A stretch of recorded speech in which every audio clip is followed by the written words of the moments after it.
Ok, ci siamo ufficialmente, possiamo cominciare. Come dicevo prima, per chi fosse già navigato nei nostri dibattiti, anche se non sono grande fan di chiamarli così, ma più chiacchierate, voi siete parte attiva di questa seconda parte della serata, quindi se avete curiosità, domande, ogni tipo di informazione che volete chiedere alle persone qui con noi, siete invitati e invitate a farlo quando volete, quando preferite.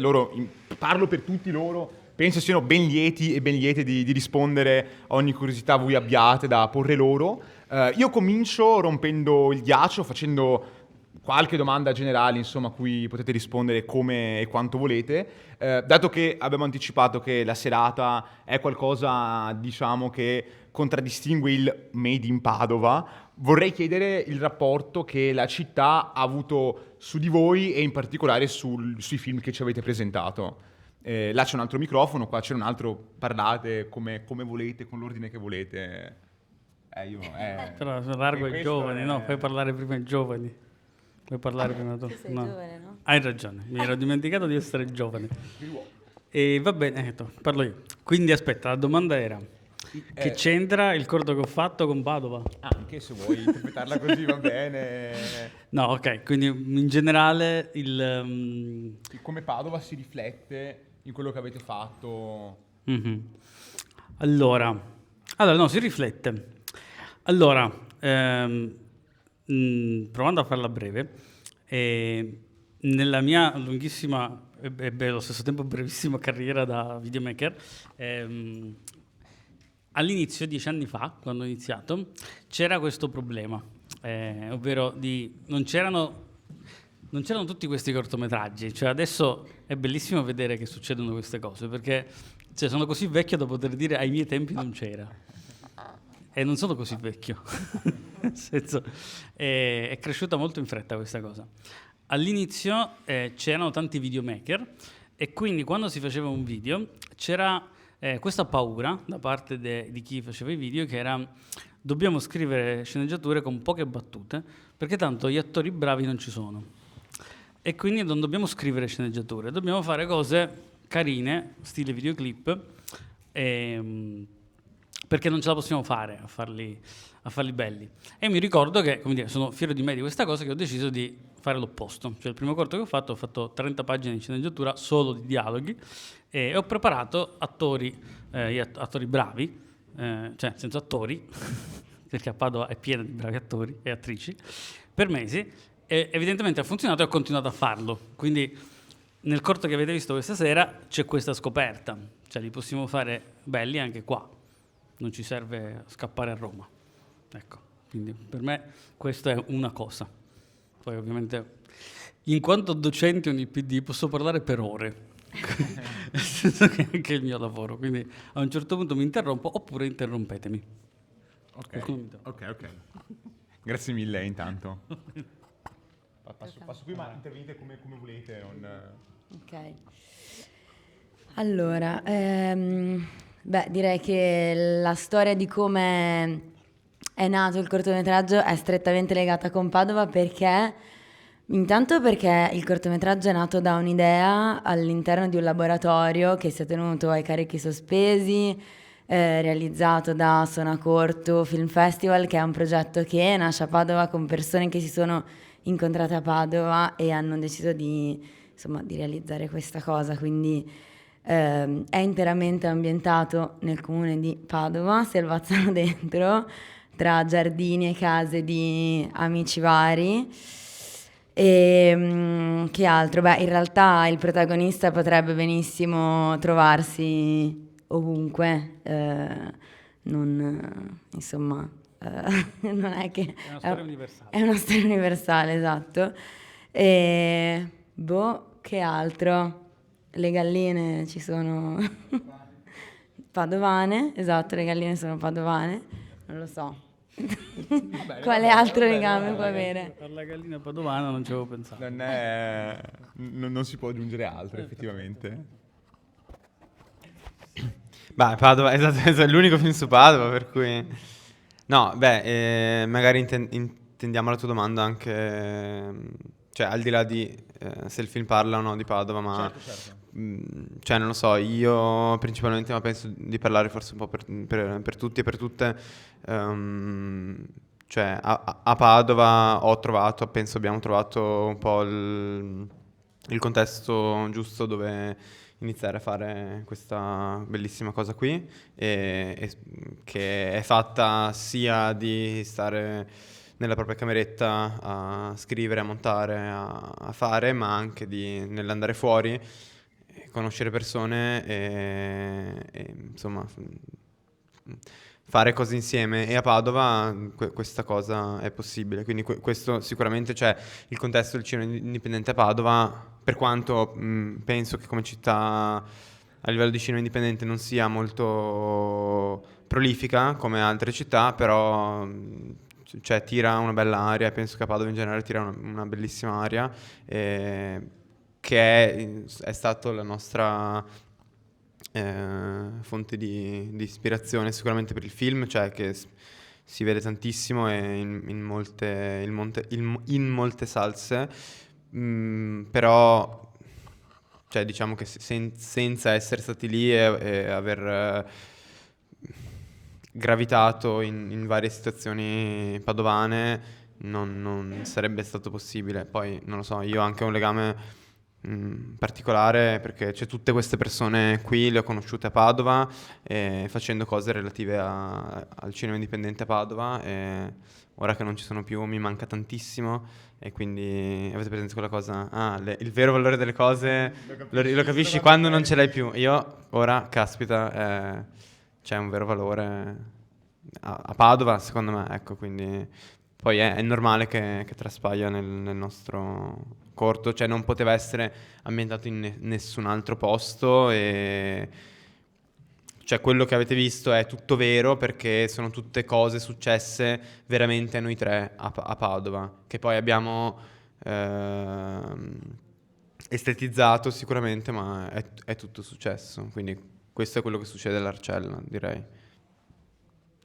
Sì, esattamente, cioè mi accodo insomma a questo intervento, e l'Arcella secondo me si presta bene a, come dire, un certo tipo di rappresentazione, proprio perché è ricca di contesti ed è un quartiere veramente incredibilmente sfaccettato, cioè residenziale, popolare, lo attraversano un sacco di persone ogni giorno, cioè è proprio il fulcro della città, secondo me è la vera città di Padova, mi prendo la responsabilità di dire questo. E in tutto questo chiaramente c'è del caos, c'è della bellezza, e penso che queste cose si siano anche un po' viste anche nella semplicità con cui alla fin fine narriamo la storia di persone giovani che vivono cose, cioè sostanzialmente. Quindi c'è anche un forte senso di casualità, di interventi anche inaspettati, cioè quasi come se ci fosse un po' un senso magico, un senso, non so, oso dire divino delle cose, un po' per, ecco, non so, tu cosa vuoi dire, Ricky? No, sto giro non mi sono preparato niente rispetto a prima, quindi lascio direttamente la parola ai kids. Vuole partire? Ok, dai. E allora, che legame ha con Padova questo corto? Beh, secondo me in primis sia perché poi il corto nasce per un progetto di un laboratorio con cui poi dopo abbiamo progettato il corto, ma soprattutto secondo me è più il legame con il Cinema Rex, che è stato proprio il fulcro su cui abbiamo voluto basare tutta la storia. Cioè, quando abbiamo iniziato a pensare al pitch, a come farlo e tutto quanto, abbiamo detto, cavolo, noi il Rex già ci andiamo a lezione, l'abbiamo frequentato tanto e soprattutto è lo schermo più grande di Padova, quindi a maggior ragione la sfida stava nel riuscire a farcelo dare, e siamo riusciti. Benissimo pure. Con una certa semplicità in realtà, è stato facilissimo. Posso dire, pensavo fosse più complicato, invece no. E l'idea era proprio questo, di sfruttare tutto quello che questo cinema e questa sala ci poteva dare, in primis e soprattutto lo schermo, motivo per cui poi dopo abbiamo iniziato a pensare a tutte le varie scenografie con quello. E poi sì, cioè per noi era proprio pensato per volerlo proiettare prima volta lì al Rex, farlo vedere a tutte le persone del Rex e sì, mostrarci un po' come siamo noi alla fine della fiera. Ecco.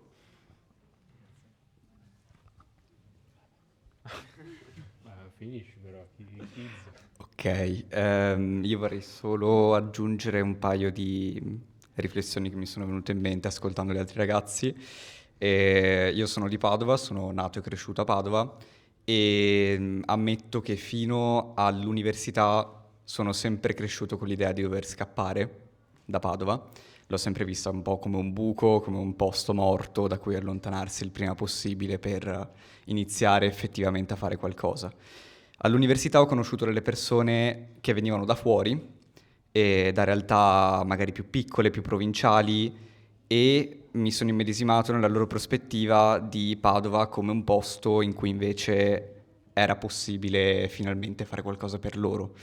E da questa prospettiva sono nate tutta una serie di conoscenze, di idee, di stimoli reciproci che ci hanno portato a realizzare questo cortometraggio, appunto come accennavo prima, praticamente per favori.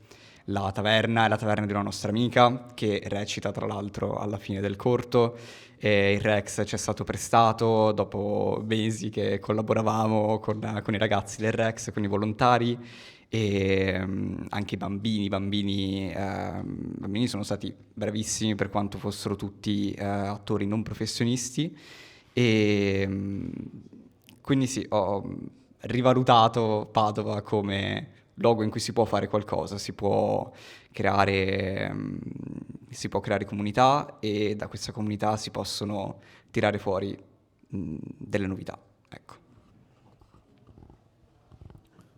Io sono romagnolo di origine, però vivo a Padova già da un po', e niente, noi l'abbiamo girato al lago, che non era a Padova, però i ragazzi sono tutti di Padova e niente, noi ci siamo conosciuti lì. Poi è difficile giudicare da Fabio, da questo cortometraggio, perché per quanto bello alla fine l'abbiamo fatto così, con la spensieratezza di un giorno, però con quegli stessi ragazzi che ho conosciuto in quello stesso periodo in cui abbiamo girato questo cortometraggio qua, poi è nata una bellissima amicizia, e poi abbiamo iniziato a lavorare insieme ad altre cose, abbiamo fatto tanti bei progetti e quindi sono molto contento. Padova alla fine anche per me è stata un po' una città da cui volevo fuggire, e poi alla fine ho trovato quel che dovevo trovare, quindi sono molto contento e basta. Ok, grazie mille. Grazie Tommaso. Allora, io adesso è il momento, giusto? È il momento, uno dei nostri momenti preferiti della serata in cui ospitiamo ospiti, in questo caso voi, ed è il momento fiori!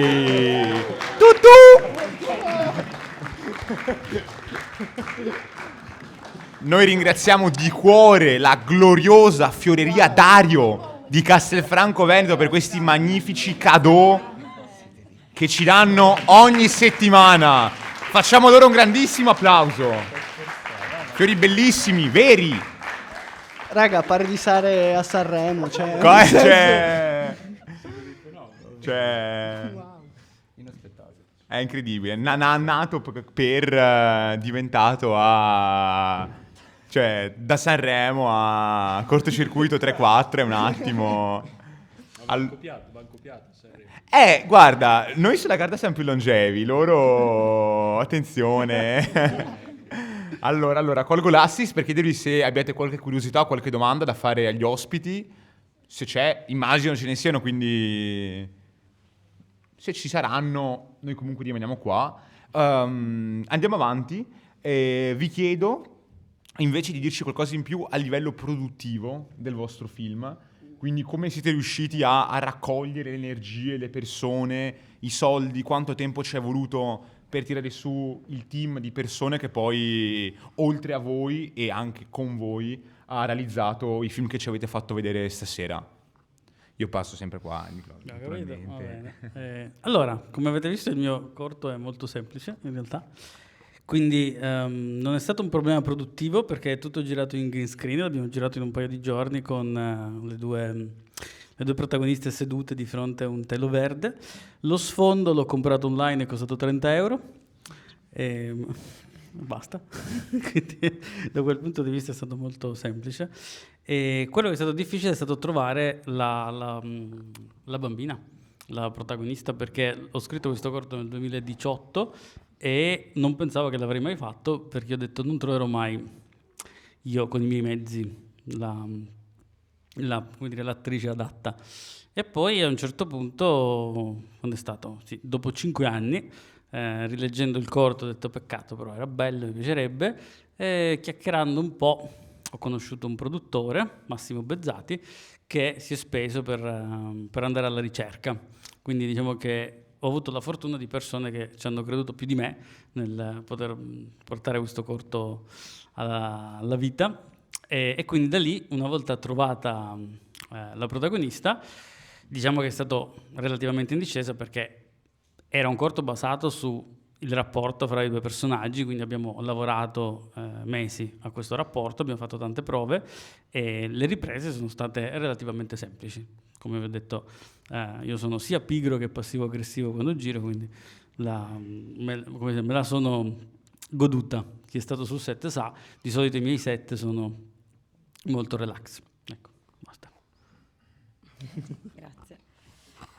Allora, io devo dire che mi piace fare le cose abbastanza velocemente, quindi dall'idea al montaggio credo che siano passati 3 mesi.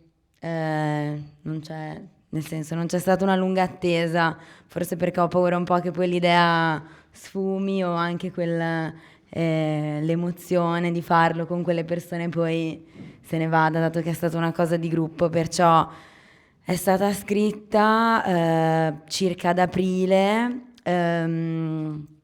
e entro fine maggio, entro giugno, quindi in un mese e mezzo era pronto. A livello di produzione completamente indipendente, nel senso che non sono stati messi fondi, tutte le persone che hanno partecipato gratuitamente, hanno messo a disposizione le loro attrezzature, sono venute con i loro mezzi sul luogo in cui abbiamo girato, gli è stato soltanto offerto del cibo, quindi vabbè, insomma, un'ottima crew.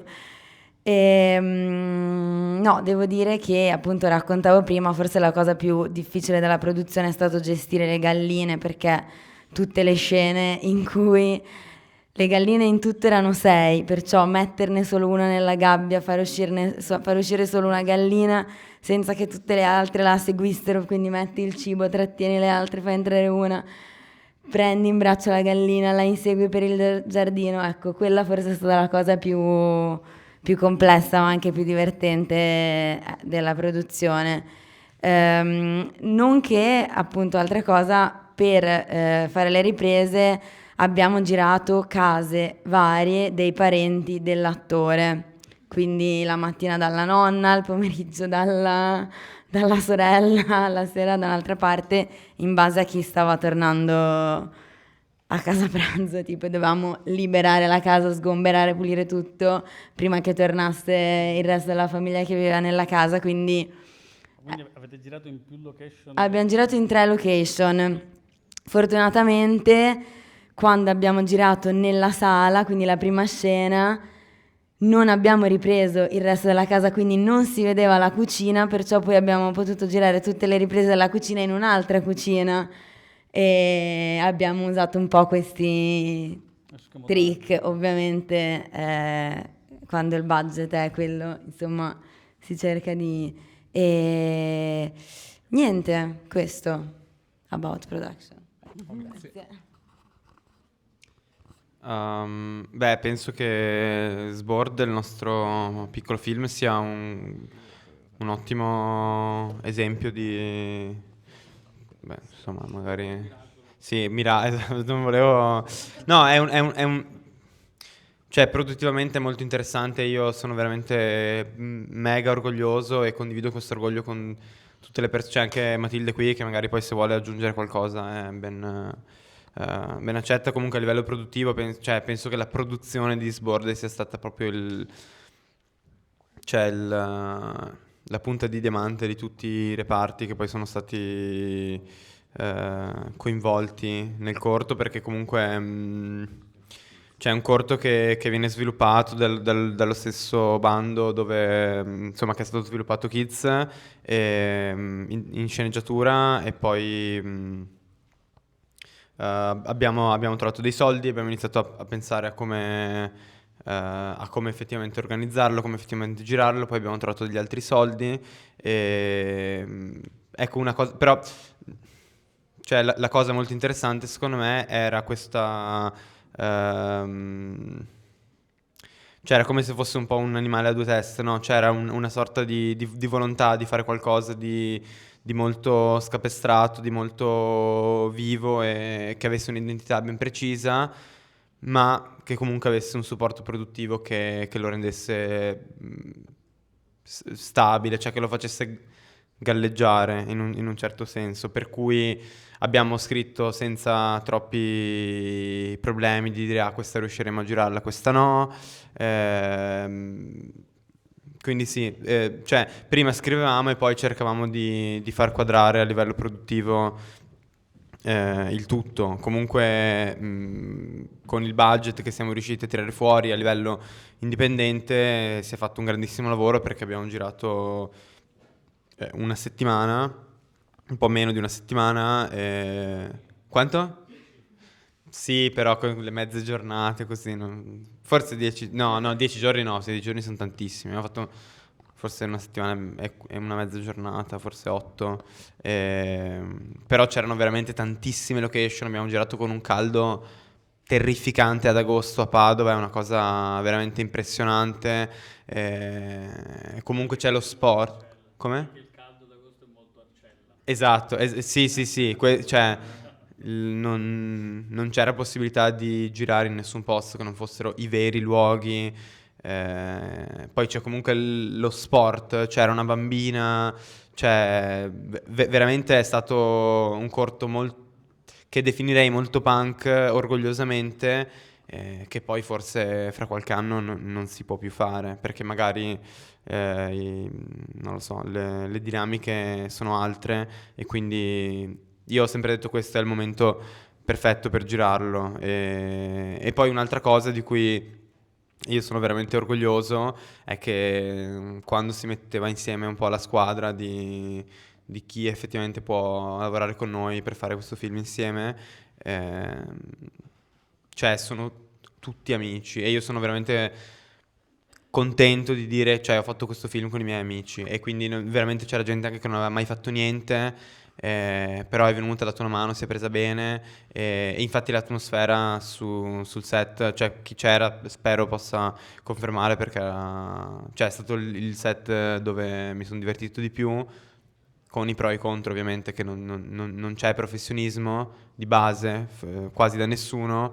Però è così, cioè lo spirito del corto proprio era questo, per cui cioè, giriamo al Borgomagno con l'auto, con una telecamera di fuori dell'auto, cioè nessuno l'ha fatta questa cosa, cioè, ma non è per fare i fighi, è solo forse con un assetto diverso, molto più impostato, molto più grosso, cioè queste cose non le fai, perché non le puoi fare, perché ti servono molti più soldi, molte più attenzioni, e quindi questo secondo me, e anche per la post-produzione, cioè siamo riusciti a coinvolgere tutta gente molto in gamba che conoscevamo, e tutti si sono presi bene con il progetto e hanno dato la loro mano, per cui cioè, questo è veramente il film è di tutti, cioè di tutti noi che abbiamo lavorato. Questo. Cazzarola. Sì, io vorrei un po' tornare a calcare su questa cosa, no, cioè del fatto che sia nata, ci sia stato un vero e proprio spirito di squadra e che tutto ciò abbia permesso anche, c'è anche proprio un corso d'opera, secondo me, la possibilità di ripensare a nuove soluzioni, a nuovi metodi, a risistemare quello che era magari già stato prestabilito in prima sede, quindi c'è stato molto spazio, cioè sicuramente lavorare con questo spirito ha fatto sì che potessimo tutti anche un po' prenderci la possibilità di sperimentare e farlo in uno spazio sicuro. Quindi questa è stata una cosa assolutamente positiva e penso che sia bellissimo perché poi chiaramente, almeno nella mia esperienza, questo ha portato una grande crescita e comunque conoscenza rispetto a tutto ciò che è stato fatto. Quindi ecco, questo.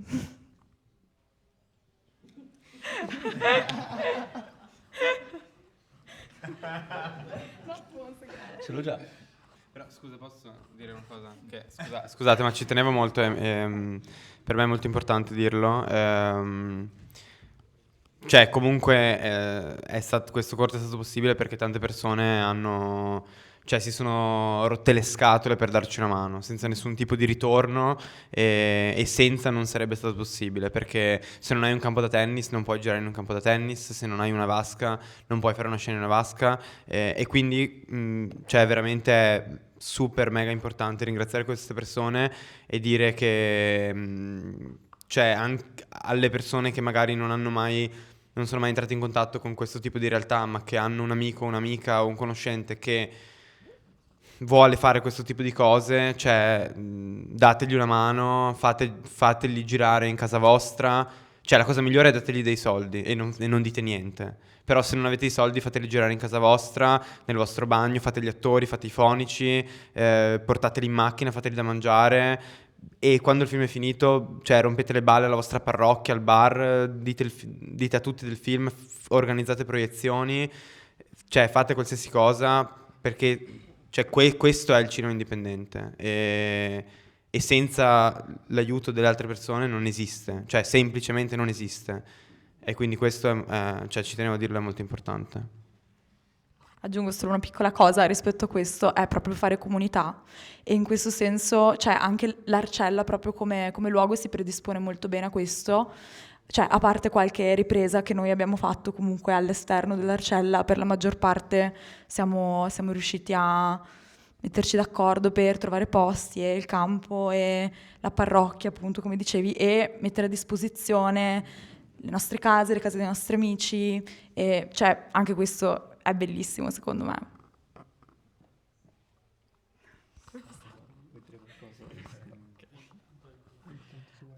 Allora, riguardo al caldo mi è venuto in mente, noi abbiamo girato a luglio, quindi non c'era il caldo torrido di agosto, ma cominciava a essere un problema. Riguardo a questo vorrei ringraziare sentitamente i nostri fonici che sono qui presenti per l'ottimo lavoro con l'audio, ma anche con l'ottimo lavoro con i ventilatori che andavano accesi e spenti a ogni ciak, senza che noi dovessimo starci dietro, perché altrimenti si sentirebbe un ventilatore per tutto il corto. Ogni tanto si sente, forse. Ogni tanto si sente, beh. Detto ciò, io ho sempre detestato l'idea che per fare cinema ci volessero dei soldi, per cui nel momento in cui ci siamo trovati per le mani quel piccolo budget che ci è stato dato alla conclusione del corso, dell'Academy che abbiamo frequentato lo scorso anno, ci sembrava un budget immenso. All'inizio non sapevamo bene come spenderlo, infatti l'abbiamo bruciato tutto in cibo e musiche. E per cui ci è rimasto molto poco per quanto riguardava tutto il resto e a ciò mi accodo a ciò che ha detto Giada, per cui al ringraziare tutte le persone che appunto hanno messo le attrezzature, hanno dato il loro tempo e sì, tutto ciò che era oltre cibo e musica è stato gratuito praticamente, anche alcune musiche sono state gratuite. Non mi viene in mente molto altro da aggiungere, puoi aggiungere qualcosa? tipo che, allora, cioè, c'è da dire una cosa, questo corto comunque è stato un corto che quando veniva scritto pensavamo a come farlo e c'erano dei momenti in cui avevamo la possibilità di poter mettere un cavallo vero sul Rex, lui lo voleva, cioè il corto è partito perché lui voleva un cavallo sul Rex e robe del tipo che un mese che gli faccio guarda che non si può perché cioè, ci distrugge il Rex uno, poi magari ci caga sopra o altre cose, era un po' too much, però a livello proprio di produzione è stata una follia, nel senso che ad esempio è stata una follia in senso bello perché poi ci siamo messi in gioco un po' su tutto per riuscire a fare le cose a modo nostro, per tagliare sul budget, tipo le carte le ha disegnato Galta insieme ad altre della troupe. La troupe, molte comparse facevano parte del nostro laboratorio, così come le attrezzature facevano parte del laboratorio. E di nuovo lì il Rex e la taverna ce le avevano date delle altre persone e i costumi pure, è stata una roba dove davvero andavamo un po' a trovare amici che riuscivano a darci delle cose e con le cose che potevamo trovare ci inventavamo su robe del tipo che ad una certa ci siamo ritrovati che avevamo 7 katane, no 7 no, però 5 katane che non sapevamo quale usare, strano che tutti ce li abbiano. E sì, cioè a livello di produzione poi noi volevamo proprio puntare sul far vedere su quanto si possa fare con proprio poco, con quello che trovi. E secondo me poi il corto funziona molto per questo e mostra questo, cioè con i suoi errori e tutto quanto, però fa vedere le cose proprio che si possono fare. Purtroppo vi siete dovuti beccare me come attore, perché l'attore ci aveva tirato pacco il giorno prima. Davvero? Sì. E poi ci arriva l'attore che ci fa, regà, io non posso, e alla fine dovevo farlo io perché ero l'unico che sapeva bene la sceneggiatura, purtroppo non bene recitare. Però ero arrivato al filo del discorso, però me lo sono già dimenticato. No, però è davvero stato assurdo tutto il supporto che abbiamo trovato, in specifico da parte delle madri, che non ce l'aspettavamo, perché nel momento che mostri una sceneggiatura con dei preservativi, i bambini che giocano con queste robe qua, il bambino che fuma, noi avevamo una paura assurda per quella scena, però loro chill, vabbè. Niente, no, ed era davvero wow, soprattutto per i genitori e i ragazzi, perché poi certe volte eravamo noi, cioè c'era stata una giornata, mi ricordo, che eravamo bolliti perché avevamo fatto ormai 12 ore di registrazione, c'erano i bambini che ci dicevano no, continuiamo, andiamo avanti fin quando non la finiamo, ed erano presi da questa cosa. E quindi la cosa è, intanto non mi aspettavo tutto questo grande supporto e voglia da parte di tutte le persone attorno a noi di mettersi in gioco e aiutarci e fare tutto questo lavoro, soprattutto non pagati. Ed ecco, questo secondo me è la cosa che funziona davvero del corto e che proprio riesce a trasmettere ogni volta.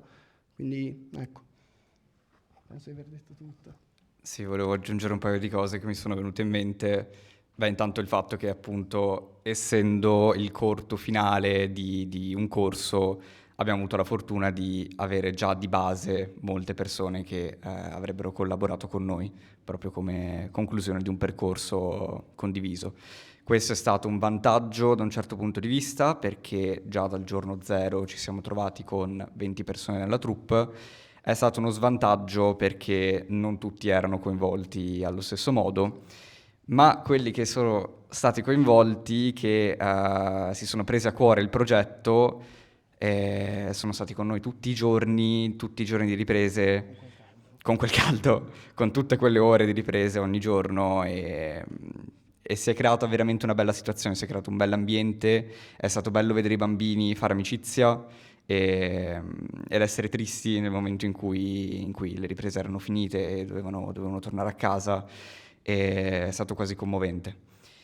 Per quanto riguarda il cavallo, c'eravamo quasi, l'avevamo trovato, Ci sono stati alcuni problemi di trasporto e il proprietario del Rex non doveva sapere che un cavallo sarebbe salito sul suo palco, il che forse non era la cosa migliore da fare, visto che poi avrebbe visto quello stesso cavallo proiettato nella sua sala, per cui da un certo punto di vista è un flop, perché è partito tutto dal cavallo, il cavallo non c'è stato, però ci sono state altre cose. Però funzionava di più così. Facciamo di sì, Cioè dai, la gente che esce fuori dal cavallo è più bello. facciamo Un di cavallo sì. vero. A me brucia. Sì, c'è ancora tempo. No, no, ma ti C'hai tutta una per- vita. Per un cavallo vero. Quindi. No, invece per quanto riguarda me la situazione è particolare perché, come avrete visto, la produzione, la produzione del nostro era molto più banale, molto più semplice. Banalmente perché non essendo in presa diretta le cose si semplificano enormemente. Infatti l'avremmo girato in 2-3 ore in un pomeriggio solo. Però poi pensando effettivamente le cose alla fine si fanno con questa semplicità nel momento in cui le hai già fatte, ci hai già provato. Noi avevamo già lavorato un bel po' assieme con quella stessa squadra di amici, avevamo già fatto un po' di lavori, poi il mese dopo ne avremmo fatto un altro e quindi secondo me quel tipo di lavorare lì, che è un lavorare svelto, è un lavorare, come dite voi, con i propri amici, è una cosa che si fa passo a passo ed è molto bella da vedere nel tempo, di come una cosa che magari ti sembra del tutto banale, però comunque ha dei livelli di complicatezza che devono essere portati avanti e a termine. Quindi, però è bello. Per quanto riguarda l'operatore di macchina è sempre lo stesso, che è un nostro amico. L'altro regista è un mio caro amico con cui lavoro spesso, i 2 attori me li ritrovo sempre a lavorarci assieme, quindi siamo sempre noi, è bello. Le musiche? No, le musiche no, in quel caso lì anche quello l'abbiamo buttato in cacciara. L'abbiamo buttato in cacciara. Ma quando avete poi pensato sul come metterlo in scena, avete scelto già prima la musica, avete dato ai 2 attori l'idea o avete pensato alla musica dopo in montaggio? No, l'abbiamo pensata dopo perché allora, loro sono 2 ballerini veramente tanto bravi.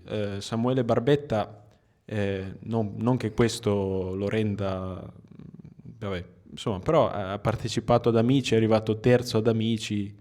È un ballerino che io rispetto molto e ci dà sempre dei grandi spettacoli, quindi noi lo lasciamo sempre fare. Anche in quel caso là io avevo immaginato questi 2 personaggi molto puliti e poi si doveva andare degli sganassoni sostanzialmente. E dopo nel montaggio io e Marco abbiamo pensato che partire in questo modo lento e teatrale, poi arrivare con questa musica finale quasi romantica fosse giusto, e quindi dopo l'abbiamo adattata dopo. Però, Beh, io colgo l'assist naturalmente per chiedervi ancora se ci siano domande o curiosità da fare agli... Oh, finalmente, finalmente. Allora, intanto complimenti a tutti e grazie per questa serata. Ascoltando un po' le vostre esperienze, i vostri racconti, mi ricollego a un discorso che ho fatto con Toti prima di cominciare a vedere i corti di stasera e in particolare all'ultimo che ha fatto con l'intelligenza artificiale. E si parlava di come un lavoro di quel tipo, quindi con l'intelligenza artificiale, perda tutto quello di cui avete parlato adesso, quindi la fatica di avere a che fare con un budget limitato, trovare delle soluzioni all'ultimo minuto, il creare una comunità, la bellezza di lavorare con gli amici, eccetera, eccetera. E quindi volevo così gettare la bomba e tirare fuori il discorso intelligenza artificiale contro lavoro umano e chiedervi, insomma, cosa ne pensate e che differenze possono esserci.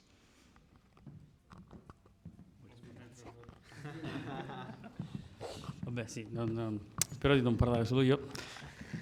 E allora, come avete visto io faccio entrambe le cose, mi diletto con entrambi gli aspetti. Sono d'accordo che con le AI si perde tutta questa meraviglia che potremmo sintetizzare, anzi dovremmo aggiungere il fatto che dentro il lavoro di squadra c'è il film, nel senso che il film per esperienza viene influenzato tantissimo sia dal mood del set, ma anche dal fatto che a livello pratico una sceneggiatura cambia in base alle persone che orbitano intorno a una sceneggiatura. Quindi se io vivo in un contesto che può essere Los Angeles o Roma, è molto probabile che quella sceneggiatura andrà in mano a più persone molto esperte, con tanta esperienza, e quindi il contesto farà la sceneggiatura, nel bene e nel male, perché può essere anche che la adatti a dei canoni, ma anche che la renda sempre più precisa e professionale. Quindi il set e il lavoro di squadra, siamo esseri umani, viviamo di comunità, è essenziale. L'AI è prima di tutto un gioco. Per me, per il momento, è letteralmente una sorta di roulette russa, o una roulette, cioè un gioco d'azzardo, perché quando provi a generare qualcosa non genera mai quello che vuoi, quindi non vinci mai quello che speri, però vinci sempre qualcosina, abbastanza da andare avanti. E quindi diventa in realtà, più che un set, diventa un modo di scrivere, è un nuovo modo di fare prosa per me, ovvero quando mi metto a scrivere un film, avendo la possibilità di promptare come verrebbe fuori quella scena, finisco per cambiare il modo in cui scrivo. Ed è sempre scrittura, perché il prompt è una scrittura. È una sorta di aumento, cambiamento, un modo diverso di immaginare il film. Quindi ecco, secondo me l'AI ha un problema, è una questione enorme, fatta di enormi scatole tematiche, che sono sociali, che sono pratiche, politiche, eccetera.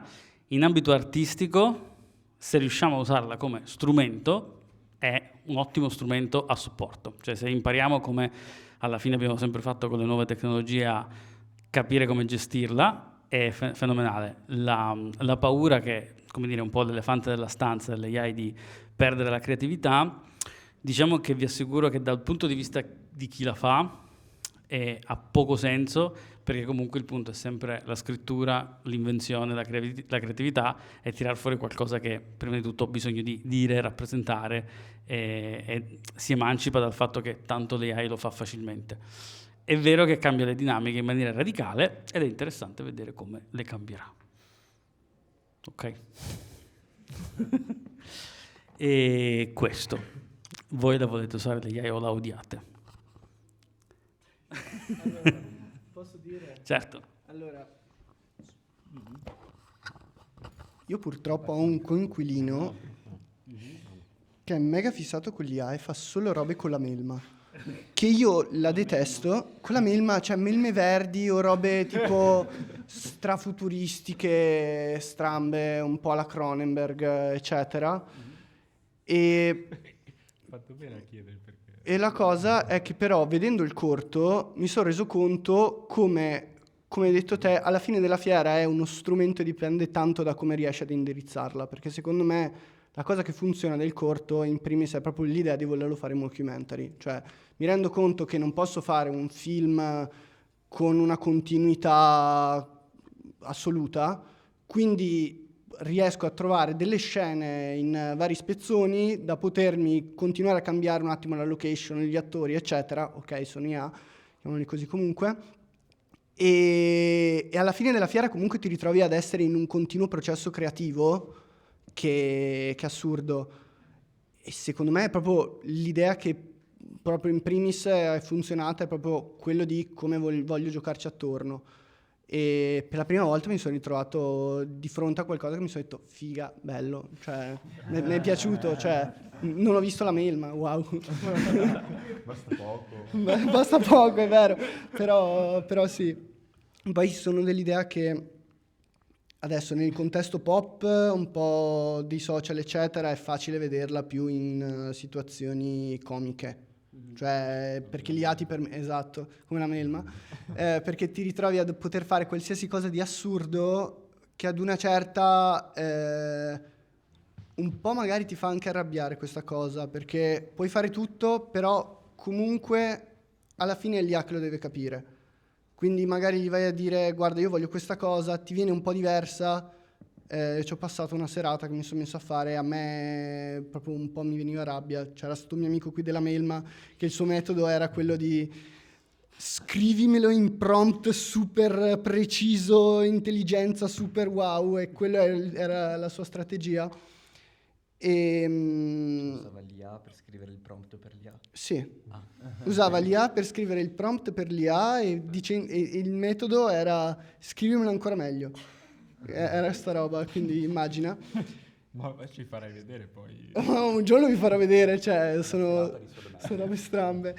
Più che altro adesso mi viene da chiedermi a livello di scrittura, intanto quanto tempo ci hai messo per farlo? Perché mi rendo conto che poi dopo usando tutti i programmi eccetera, a meno che non sei in versione premium e tutto quanto, devi prendere, aspettare, passare il giorno, fare una nuova mail, scrivere eccetera, poi magari non ti viene come la vuoi, la rifai, quindi questo in primis. E hai detto che le idee che ti sono venute poi per continuare a scrivere venivano ogni volta che ti generava. Quindi immagino che il soggetto fosse già stato scritto di base e tu avevi quella lì come scaletta. Però cosa è cambiato nel mezzo? Cosa ti ha sfidato in ciò? Allora, la scrittura è andata così.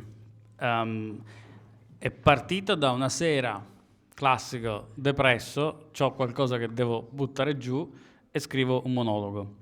Un monologo che era in parte come è iniziato questo corto, quindi era una sorta di monologo che si interrogava su cosa vuol dire rinunciare ai sogni. Quindi questo era un piccolo monologo che non sapevo dove sarebbe andato. Era proprio forse in un certo senso è partita come una pagina di diario. Poi, visto che lo strumento c'era, io ho detto che immagini ci stanno e ho iniziato a generarlo. Questo monologo non funzionava, fatto in AI, e quindi a un certo punto, prova e riprova, funziona meglio in bocca a un personaggio che parla come mockumentary, nel senso che facendo le prove funzionava meglio così. E quindi da lì è diventato un mockumentary dove parte di quel monologo erano in bocca a Euridice, e da lì le immagini di copertura erano a cercare di commentare quello che il monologo stava dicendo, solo che quello che generava a volte non coincideva, quindi aggiustavo il monologo, andavo indietro e riscrivevo.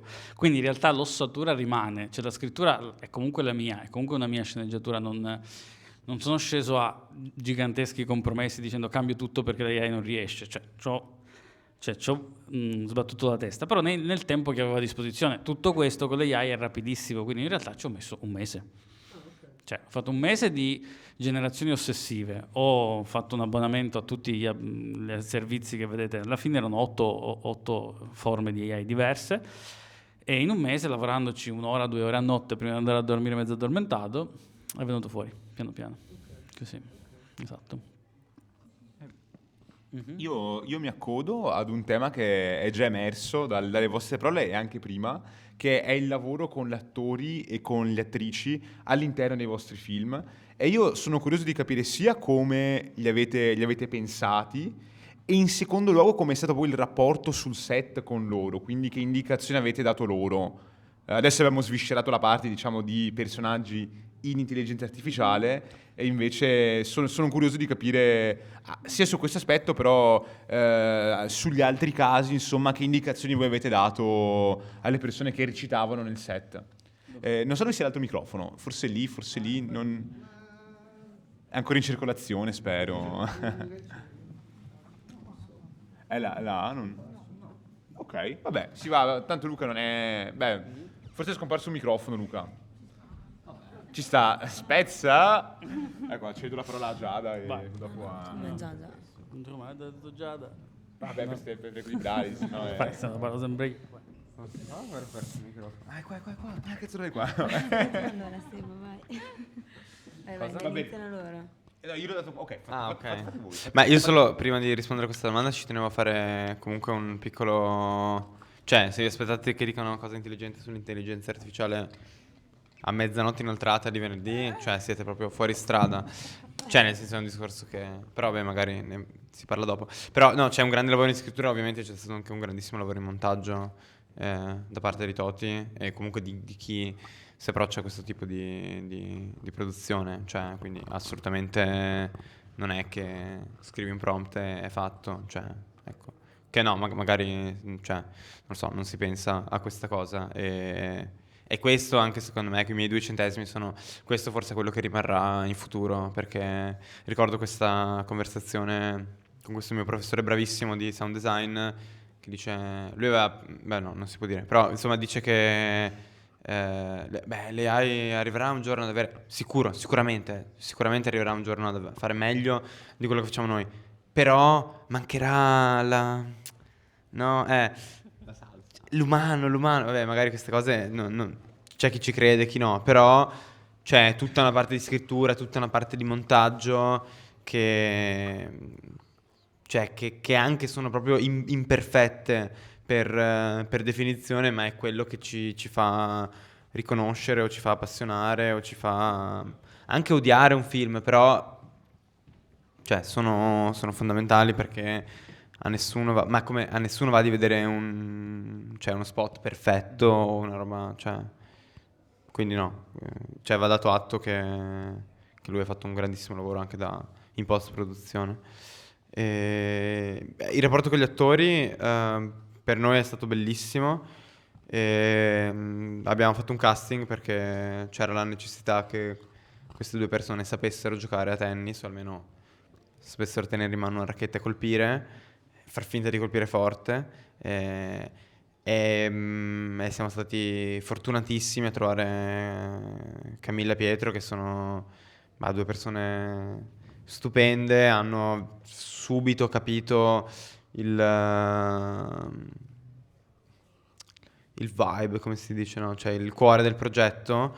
Addirittura Pietro, cioè, nel suo video che ci ha mandato per candidarsi al ruolo, aveva già impostato una piccola scena, cioè aveva già girato una scena come se fosse un po' una scena del film e era chiaro che insomma cioè lui aveva veramente capito che cosa era quel personaggio, che cosa era quel film, quindi e poi ecco, forse il rapporto, cioè il rapporto con gli attori a livello umano è stato fantastico, siamo stati una settimana insieme a girare e poi invece nel rapporto con cioè diciamo regia, recitazione, devo dire che forse per il modo che avevamo di girare, che era molto... Cioè, c'era un'ottima preparazione dietro, un ottimo framing, cioè il mio ruolo era molto quello di trovare la giusta alchimia fra loro due, il giusto stato d'animo anche per tutti quelli che lavoravano, no? Il fonico, il direttore della fotografia, gli assistenti, cioè che tutti fossero nel giusto stato d'animo per girare, così che poi gli attori potessero performare al meglio e questo direi che è stato proprio il punto focale del lavoro della regia insieme agli attori. Tanto che poi, cioè, tutte le scene migliori, tutti i take migliori erano sempre i primi. Cioè, forse non l'abbiamo detto la prima volta che lo diciamo, ma cioè, sempre le prime volte erano le migliori. Perché poi, cioè, c'era veramente quell'elettricità giusta e quindi sì, era molto reale come momento, ecco.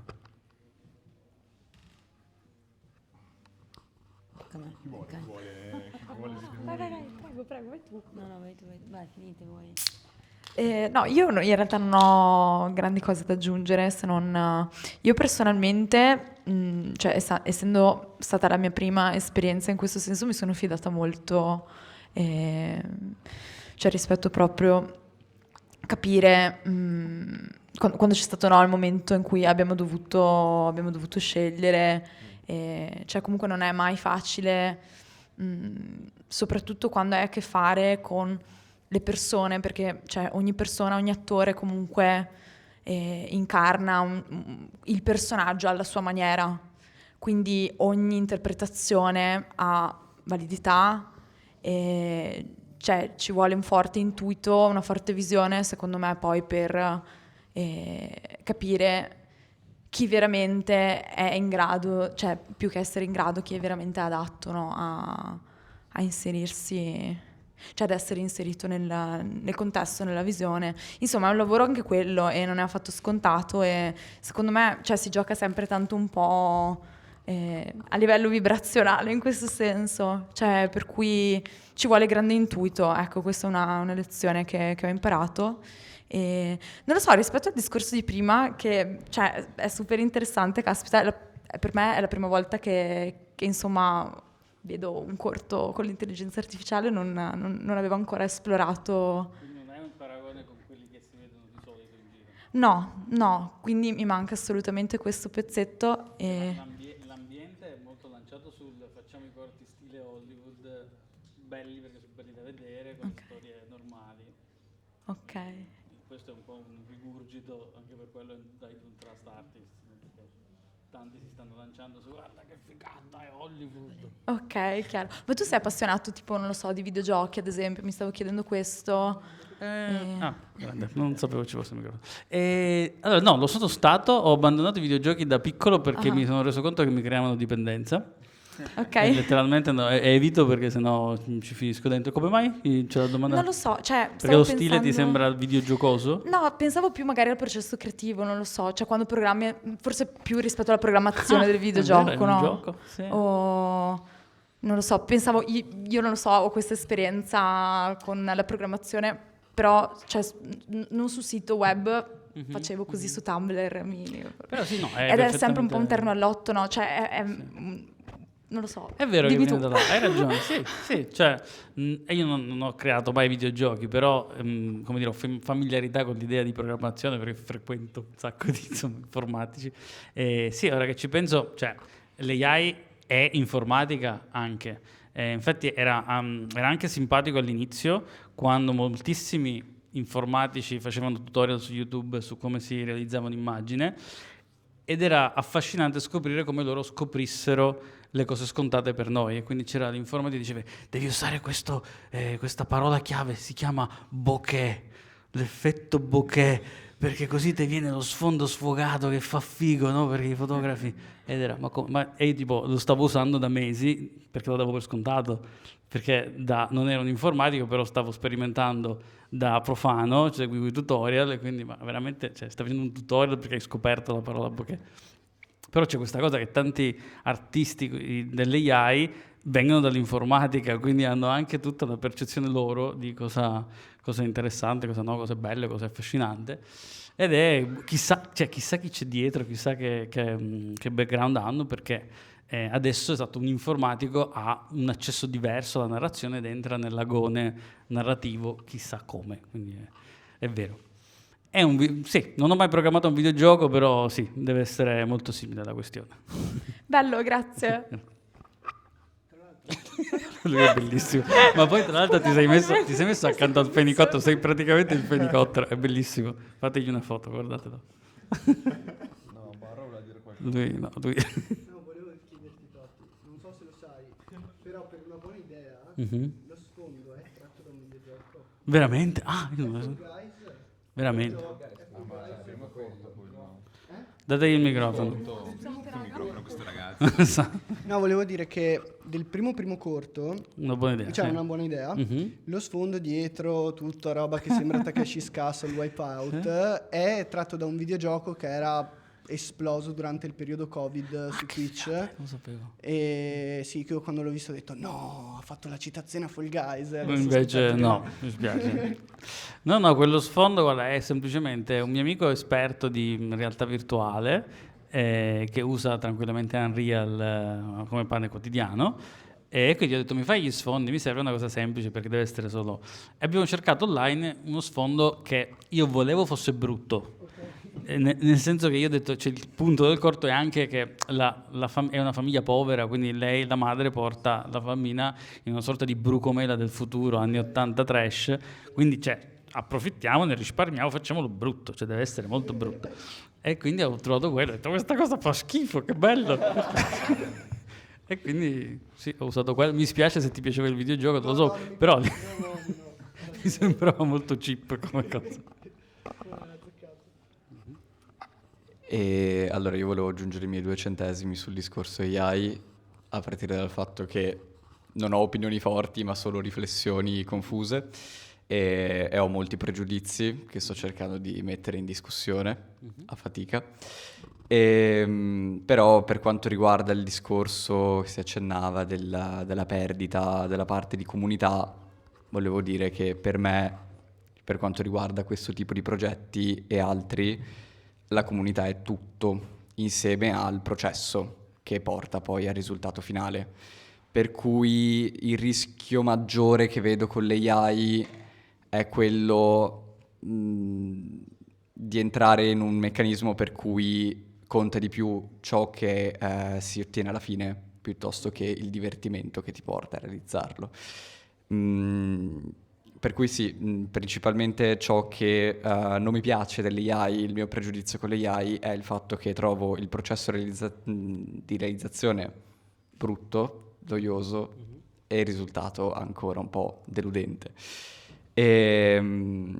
Infatti, collegandomi a questo, mi veniva anche in mente il fatto che io ho sofferto moltissimo la parte di post-produzione di questo cortometraggio, perché per quanto io e Giovanni abbiamo passato bellissime decine, se non centinaia probabilmente di ore assieme nel cercare di capire come si facesse un montaggio e tutto ciò che ne consegue, è stata la parte veramente più pallosa, perché dopo tutte quelle giornate di set veramente belle, veramente non mi vengono gli aggettivi a quest'ora, però sono state veramente delle belle giornate e tutto ciò che veniva dopo era terribilmente brutto a confronto. Per cui mi piaceva anche il fatto che hai collegato questo processo dell'AI al discorso della prosa. Io personalmente sono molto appassionato di prosa, mi piace molto scrivere, ho smesso per molto tempo di scrivere nel momento in cui mi ero fissato con l'idea del magari posso trasformarlo in un mestiere e quindi mi trovavo da solo a scrivere. E lì ho perso tutta la gioia, il divertimento di farlo, ho ricominciato a scrivere nel momento in cui ho cominciato a condividere il processo con altre persone, a condividere quello che scrivevo, a lavorarci insieme ad altri e a fregarmene di quello che veniva fuori alla fine, perché poi potevo iniziare a fare qualcos'altro. E mi rendo conto di stare facendo un discorso un po' lungo, però volevo collegarmi anche al discorso degli attori su questo, perché a me dispiace un pochino, ma allo stesso tempo secondo me è stato un po' un plus. Mi dispiace un pochino per i nostri attori perché siamo stati completamente antiprofessionali nei loro confronti, ma allo stesso tempo questo gli ha permesso anche a loro di svagarsi molto, per cui si creavano situazioni in cui magari il primo giorno di set i bambini erano tutti tesi, tutti quanti un po' timorosi, al secondo giorno di set si stavano rincorrendo con le manette del poliziotto perché volevano ammanettare quello piccolo. Oppure il poliziotto che nei momenti di pausa si era portato il suo mini ventilatore e si addormentava sopra la macchina da scrivere finché noi non facevamo il ciak e allora si riprendeva. Quindi anche loro sono stati molto svagati nel momento in cui si sono accorti che noi eravamo dei cazzoni, non sapevamo quello che stavamo facendo. Però questo gli ha permesso di entrare in quel mood che poi era il mood del corto, perché alla fine il modo in cui lo realizzi è il corto. Per cui ho perso il filo, però questo è quello che volevo dire. Ok, non era una domanda per me, guardavi me, però era... No, io invece volevo dire, collegandomi sul discorso degli attori, che io mi ricordo che quando abbiamo iniziato a pensare al progetto, io dico a Matteo, guarda che però, cavolo, con i bambini dobbiamo fare, cioè... E poi dopo... barche, bambini, la regola delle 3B. Infatti c'era Giacomo De Bello. Non dirlo, sì, esatto. La Infatti... regola delle 3B è nel cinema mai lavorare con bestie, barche e bambini perché sono ingovernabili. Sì. E infatti Giacomo De Bello ci aveva detto proprio questo quando abbiamo portato il corto. Ho preso un cane e 3 bambini. E il cavallo. E il cavallo. Volevo il cavallo. E mi ricordo che Matteo fa...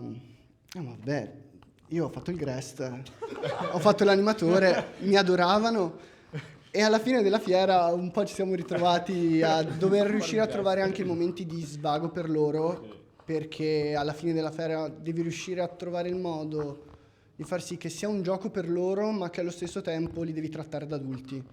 E giocare a Fortnite per sì. farli conoscere. Sì, li abbiamo fatti giocare a Fortnite per farli conoscere e poi giocare, calcio e altre robe. La roba impressionante era che io mi ricordo che ero partito un po' teso perché non sapevo come approcciarmi. E dopo ho proprio notato che questi ragazzi, che uno faceva la seconda superiore, aveva già avuto esperienza, un altro che era il più grande, Giovanni, ne aveva 14, non l'aveva mai avuta, e un altro, il più piccoletto, invece però faceva teatro, e erano davvero professionali loro sul set, cioè nel mezzo comunque dei bambini che dopo vogliono giocare, svagarsi e trovare tutto il mondo, cioè tutto il modo per fare. Ma sì, è stato come dire, una sfida anche per questo. E poi dopo mi viene da chiederti, Toti, con la ragazza invece, per una buona idea. Lei, immagino che forse lei già aveva fatto altre cose prima, oppure è novizia in queste cose? No, aveva già molta esperienza perché aveva fatto una scuola di recitazione da bambina piccola. Cioè l'attrice il corto l'ha girato a 12 anni, ma faceva una scuola da quando ne aveva 6, quindi aveva fior di esperienza. E quindi tu come ti ci sei trovato a parlarci? Cioè tu le dicevi, che ne so, guarda adesso, cioè tu l'hai trattata come se fosse un'attrice super sul pezzo e lei ti diceva ok, bella, o ci sono stati dei momenti che un po' dovevi riuscire anche a dargli quello spazio suo? Allora, ci sono stati un sacco di... Allora, c'è stata prima di tutto la preparazione lunga, nel senso che abbiamo avuto modo di conoscerci nelle prove. Nelle prove molto sciallo, in gergo, perché c'era tempo di provare e riprovare, quindi poteva sbagliare, si poteva ridere, le facevo trovare sempre dei cioccolatini, quindi c'era sempre il regalo del cioccolatino, insomma, ho lavorato sulla relazione, ho lavorato su un rapporto di fiducia. Ho sfruttato anche un po' di conoscenze, c'è una mia amica che ha lavorato su set e ha conosciuto una esperta di acting coach per bambini, quindi ho chiesto consigli, mi ha dato 2 dritte su un po' di regolette, perché ci sono dei trick che non sapevate, anche per quello probabilmente è stato complicato. Ci sono piccoli... ad esempio, è tipo una regola che mi ha detto è nessuno deve rivolgere la parola al bambino tranne il regista. Cioè se ci sono indicazioni da dare, il bambino si confonde molto se ha più persone che le parlano. Infatti noi abbiamo avuto un momento sul set in cui io avevo chiesto questa cosa, però c'era un momento goliardico di prova così, prova così, prova così, impazzita. Cioè sento noi impazzita, però relax, proviamo, aspetta. Ripensandoci, sì. La regola ha funzionato, sì, aveva senso, aveva molto senso. E qual era? Però mi ha fatto perdere il filo adesso. No, su come hai gestito gli attori. Ah sì, sul set lei, diciamo che la cura era, io non l'ho trattata da adulta, cioè non ho avuto un approccio in quel senso professionale. La preparazione era stata abbastanza solida, quindi in realtà ho dato pochissime indicazioni. C'erano momenti in cui aveva bisogno di ricordarsi un po' i punti, quindi lì è stato un po' cercare di cogliere in che mood fosse, per dire questa adesso non riesce a farla, andiamo avanti, andiamo a beccare la parte in cui la becca, e poi sai che c'è? Ti va di fare quest'altra, esatto, quella lì era perfetta, era tutto bellissimo, tutto bene. Possiamo provare l'alternativa di montaggio. Io la scusa che uso sempre è per avere un'alternativa in montaggio. Non mi sentirei mai dire è brutta, è sempre perfetta. Choose meglio che one. Sì, esatto. Ormai mi viene anche spontaneo, purtroppo mento senza pensarci, esatto. Quindi con lei c'era comunque questo gioco relazionale dove il punto era va tutto bene, stai andando bene, serena, perché comunque era una situazione dove una bambina era al centro dell'attenzione per 2 giorni di fila, con una troupe ridotta ma comunque di 15 persone, ed era 2 camere sempre fisse su di lei, con 2 omoni messi lì, quindi deve essere stato strano per una bambina trovarsi lì così, quella situazione. E ho avuto questa accortezza, che non ha funzionato, di chiedere al fonico di portare suo figlio, che è di età coetaneo, sperando che ci fosse qualche cosa. Lui nerdone, no, giocava sempre a Yu-Gi-Oh! Da solo, non ha mai cagata, e quindi non è servito a niente. Scherzo.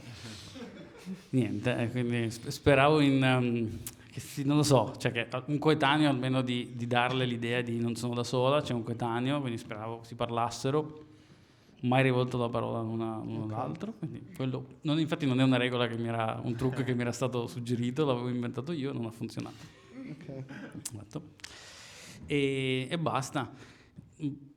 Nei momenti più difficili, in cui non riusciva, lì è diventato non so come dirlo, o ti tratto da adulta o mi abbasso o divento io bambino, perché gli ho dovuto chiedere scusa in maniera infantile, nel senso, cioè a un certo punto sono andato da lei a dire Moggio, non mi perdonerai mai, sì. Cioè ho fatto un po' di questo roleplay che credo abbia apprezzato, insomma, cioè ha funzionato, perché in generale sì, poi comunque è stato semplice. Cioè era comunque molto preparata, cioè non ho avuto a che fare con una persona alle prime esperienze, quindi lì è stato utile, perché aveva una parte difficilissima. No, ma infatti, soprattutto su un corto dove devi stare lì tutto il tempo a parlare e ti viene male, bisogna rifarla, eccetera, cioè è stancante, sì, per quello non pensavo di riuscire a farlo, intanto l'ho trovata, sì, infatti, è andata. Andiamo poi per altri 2 corti. Ste galline, come le abbiamo fatte recitare? Ste galline. Il loro momento. No, io volevo dire che insomma in tutti i corti che ho fatto lavoro sempre con attori e attrici non professionisti che però sono un po' già nel loro personaggio, quindi vabbè, ovviamente a parte le galline, ma Neorealista. Esatto. Vabbè, diciamo che l'attore non era un trampiano fanatico del fit, infatti non si è trovato proprio d'accordo con la sua parte, nel senso che ha pregato al prossimo corto di fare la parte di quello simpatico. Esatto. Il figo simpatico ha detto la prossima volta che vorrebbe fare. Però è stato sicuramente molto divertente avere a che fare con lui, perché lui era contentissimo di essere attore per la prima volta nella sua vita e è stato molto difficile fargli fare gli esercizi fisici perché non era per nulla allenato, quindi facevamo un take e dopo lui diceva basta, non lo voglio più rifare. Quando doveva fare gli addominali c'erano 2 persone che lui era con la camera in faccia e 2 persone che lo tiravano su così di forza, e dopo è stato proposto che tutta la troupe facesse gli addominali per par condicio con l'attore. E niente, poi lui come persona è molto tranquilla, pacata, quindi nella parte in cui si doveva agitare abbiamo dovuto dire un po' dai, forza, dargli un po' di brio, di arrabbiarsi con le galline, che non era proprio il suo. E niente, che altro dire vabbè, io per spiegare le cose racconto storielle, perché mi viene... Esatto, quindi niente, questo. Vai Emanuele. Qui passi la linea? Esatto.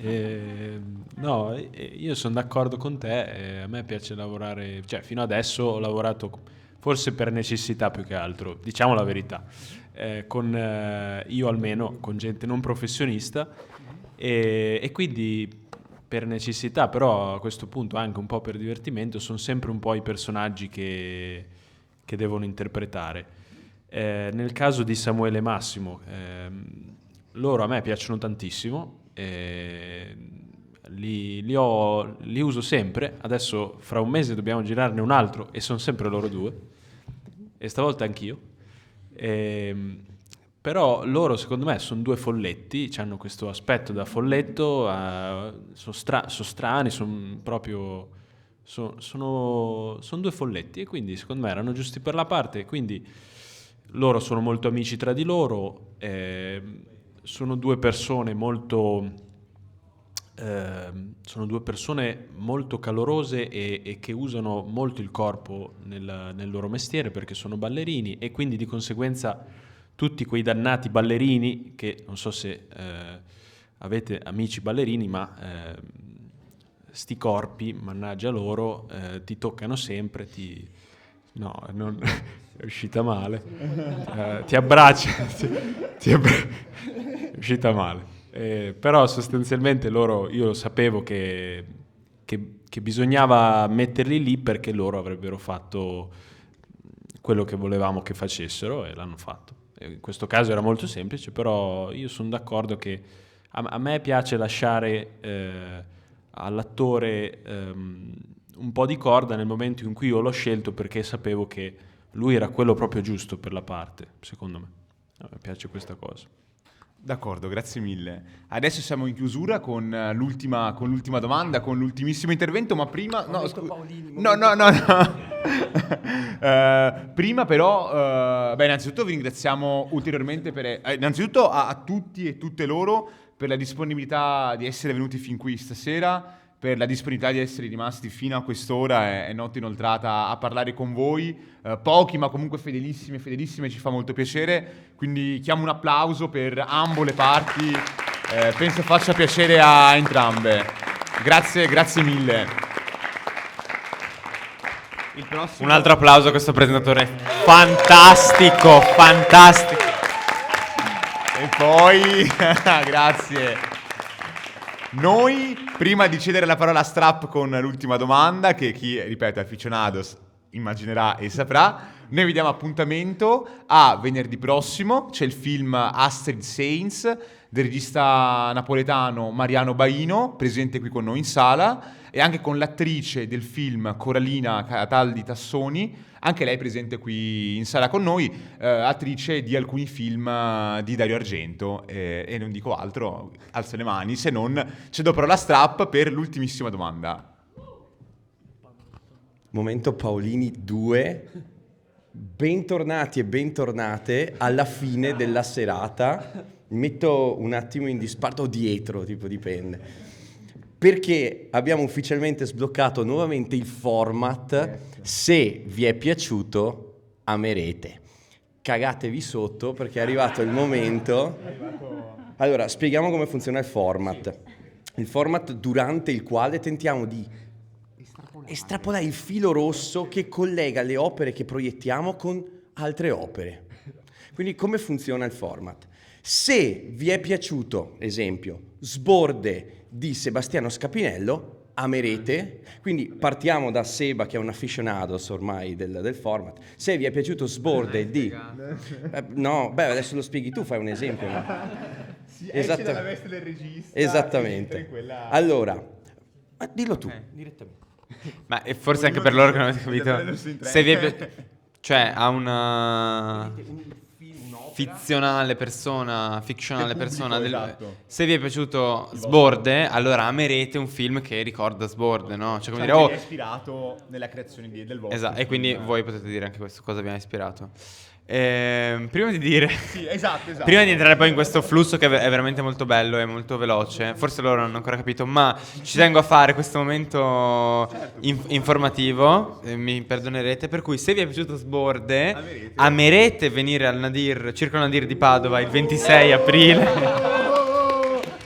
Circolo Nadir 26 aprile a Padova, perché ci sarà la proiezione di Sborde insieme alla proiezione di un altro documentario sulla musica elettronica a Padova, e dopo ci sarà una bella situazione sonora, ci sarà della musica dal vivo, quindi venite, perché insomma non vi dico altro, ma sarà fico. Io aggiungo una cosa nell'intermezzo prima di cedere la parola a Toti, e l'altra cosa, se vi è piaciuto Sborde, amerete i poster di Sborde, che sono qua fuori, che sono in vendita. Sono i poster magnifici in 3 diverse edizioni. Non vorrei dire una sciocchezza, chiedo a chi ha le mani in pasta più di me. Esatto, poster, le locandine sono, cioè se volete averle, cioè acquistarle, è proprio brutto da dire, perché proprio è il minimo per ripagare, insomma, la stampa. Venite da me o da Riccardo, da Angela, da Matilde e ve le diamo. Cioè, questa versione ufficiale bellissima fatta da Juan è chiara, ma è anche verde e in terra rossa, quindi se la volete venite da noi. Vi dico di più, io ho già un'edizione diversa, più colore terra battuta, ne comprerò un'altra per supportare, quindi ne prenderò un'altra. E la prossima volta comprerò anche la terza. Ecco, voi avete capito come funziona, se vi è piaciuto? La formula se non funziona. Certo, lo facciamo con tutte o solo... ok. Allora, ma vieni qua con me allora. Guardiamo qua. Allora, andiamo in ordine. Sì, se vi sono piaciuti e leggiamo l'elenco. Esattamente. Allora, se vi è piaciuto. No, vi sono piaciuti. Così piaciuti. li diciamo tutti quanti. Ah, ok, proprio in un Sì, colpo. no? Una alla volta? Ok, allora cominciamo con Kids, Ok. che è il primo. Se vi è piaciuto Kids, amerete. parola a voi. Ok. Oddio. Allora, penso che io e Giovanni saremo d'accordo su questo film, ma lui ne vuole anche accennare un altro, però principalmente l'idea di base è nata da un film che si chiama The Fall. Non ricordo l'anno, non mi azzarderò a dire il nome del regista. Non lo so. Nome complicato. Però film clamoroso su un attore di Hollywood uno stuntman di Hollywood che ha un incidente, si spacca le gambe, finisce in ospedale vuole togliersi la vita e per convincere una bambina a portargli la morfina che gli serve per ammazzarsi le racconta una storia bellissima e succederanno cose. La storia è meravigliosa, con una fotografia clamorosa, tutto girato in location realmente esistenti. È un film stupendo, troppo spesso ignorato per quanto mi riguarda, quindi recuperatelo perché è clamoroso. Gran bel film di montaggio anche. Cioè, trova delle cose fighe. E se vi è piaciuto Kids, allora amerete Jumanji, perché il giorno del casting arriva una mamma dicendoci ricorda Jumanji. E abbiamo detto, grazie. Allora, Grazie. il gioco è stato capito. È stato capito, ok, esatto, è stato capito alla grande. Grazie ragazzi. Andiamo col prossimo, quindi se vi è piaciuto Una buona idea, amerete il racconto Progenie di Philip K. Dick, che non è un racconto che l'ha ispirato direttamente per la storia, ma che l'ha ispirato per il mood e la critica sociale. Te l'aspettavi? No, esatto. ci piace e ci colleghiamo, non devono essere riferimenti per forza cinematografici, cioè ogni tipo di influenza è ben accetta. Andiamo col prossimo. Quindi, se vi è piaciuto Fabio, amerete... Amerete lo chiamavano Trinità.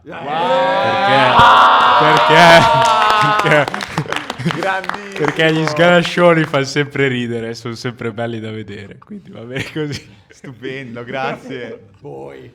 Andiamo con il Sborde. vero amerete di Sborde. Però io ho una piccola desiderata, cominciamo da Rick questa volta, così, cioè, e dopo Angela e poi Seba, scusa, cioè... Quindi tripla take. Se vi è piaciuto Sborde, amerete... Per qualche dollaro in più di Sergio Leone. Perché non dirlo? Se vuoi ripetere la formula. Vai Angela, vai Angela. No. Amerete. Allora, io avendo curato le colonne sonore, sono un po' di parte in questo senso, per cui c'è il legame con il sonoro visivo e di nuovo tutta la questione dell'ambientazione mi ha fatto pensare a Berlino, Sinfonia di una città, che non so se sia il titolo esatto, non me la ricordo, però teoricamente sì, giusto. Grazie Angela. Se vi è piaciuto Sborde, amerete Foglia al vento di Aki Kaurismäki. Wow. Sì. Acting method. Il maestro finlandese, Il maestro. scomodato. D'accordo, grazie ragazzi. Andiamo con Uovo. By the way, locandina badass, veramente figa. Quale non lo è, aggiungo io. Però c'è tipo la gallina lì sa il fatto suo. Sa esattamente cosa sta facendo e perché lo sta facendo. A pari altezza dell'attore protagonista, quindi sembra che stia saltando. Allora, la formula, certo, non dimentichiamocela. Se vi è piaciuto Uovo, amerete Poltergeist, The Night of the Chicken Dead. Ok. Perfetto. Tanto apparirà tutto in sovraimpressione. Ma è un film di polli Non hai zombie mai assassini. Guarda, andiamo con l'ultimo. Se vi è piaciuto I Don't Trust Artists, amerete Tree of Life di Terence Malick. Aspetta, musicato dal vivo da una band hardcore punk. penso che sia un picco, un punto, un apice più alto questa sera. Vi ringraziamo molto e buona serata. Un ultimo applauso a questo fantastico Andrea Opicini, bravo! La gente si alza. Grazie. Grazie ragazzi, spero...